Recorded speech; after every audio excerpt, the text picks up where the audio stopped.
Welcome to the Reparenting Daily Podcast. In this podcast, we'll dive deep into reparenting, exploring tools and resources to help us through our journey. The podcast is divided into 3 sections. First is a reading. Second is a discussion of the reading, followed by a journal prompt. And the last section is a peaceful meditation for closing.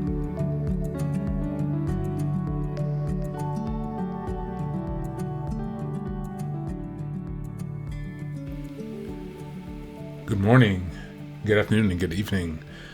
Welcome for wherever you're joining us or whenever you're joining us. Thanks for being here. Today's reading is going to be from the Tao of Fully Feeling by Pete Walker. This is called Understanding Extenuating Circumstances Assuages Shame. There's another benefit that comes from trying to picture the conditions that contributed to our parents' abusiveness. Sometimes such reckoning enables us to see that what was done to us was often highly impersonal. This notion is reflected by Hugh Misseldine's statement. If the person you most admire had been born to the same parents, he would have been treated the same way.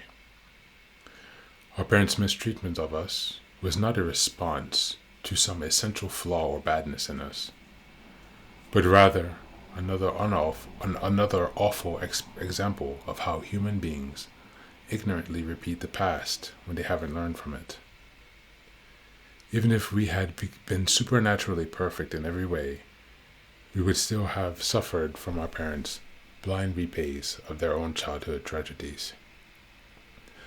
What was done to us was often an unintentional manifestation of repetition compulsion. Our parents unconsciously repeated the same abuses as their parents because they were usually in as much denial and defendedness as we were before we began recovery work. Most parents who have not been enlightened by recovery perspective have little awareness of how neglectful or abusive they were or are. Many of them have never even realized that they themselves were injured by the parenting practices so ignorantly mimicked. I have heard many adults from my parents' generation saying things like, "My father used to beat me black and blue, but it was good for me. It made a man out of me." Or, "My mother made me go to work when I was 6. She never coddled me, and I'm glad of it, because otherwise I would have been too soft to make it." Or, "My father never paid attention to me. Thank God, or I would have been spoiled like all these kids today." Thank you, and that's the reading for today.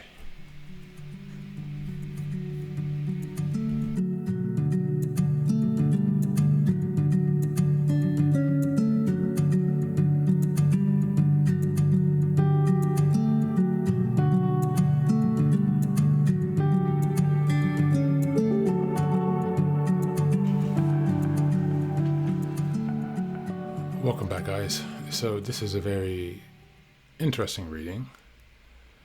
It's a very important reading. This was probably not the step 1, not even the step 2. Maybe it was my step 3. Trying to take some time to reflect on my parents' situations and why they ended up the way they are.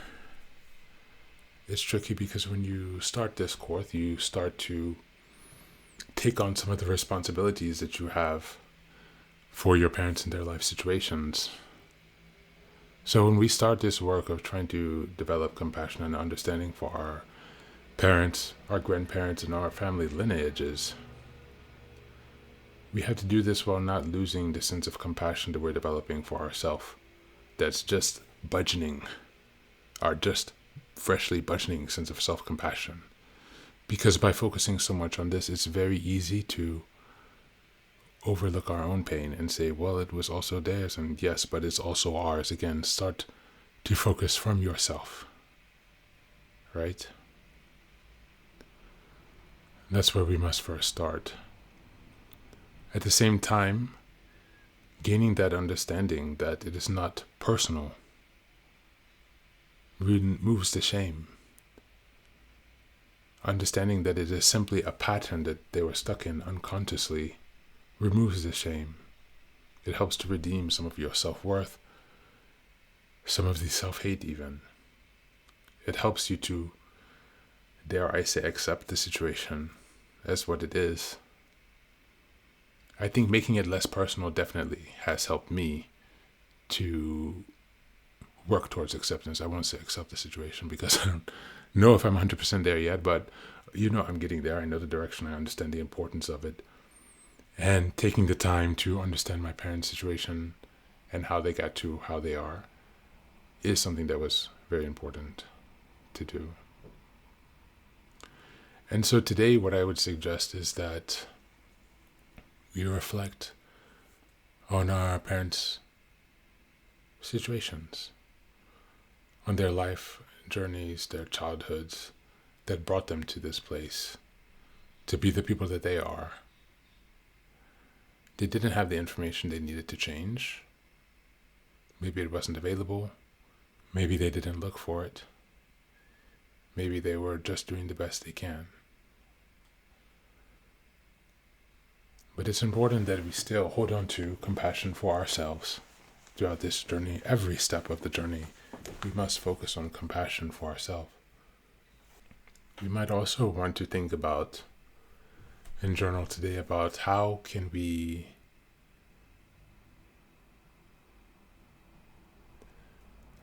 you have this understanding for them, but also have understanding and compassion for yourself? Do you struggle to balance those two? Take some time to reflect on that today. Thank you, and that was the reading and discussion. Thanks for being here again, and be well. Take care of yourself.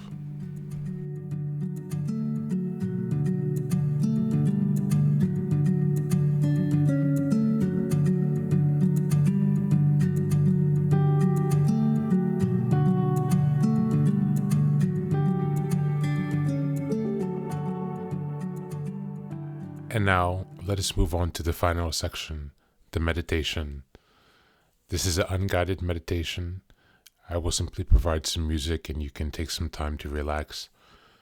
Please feel free to choose a location and a place where you feel safe and where you can be undisturbed for the next 10 minutes. You can choose to be sitting down, standing, as you like, wherever you are most comfortable. Thank you for being here and enjoy the meditation.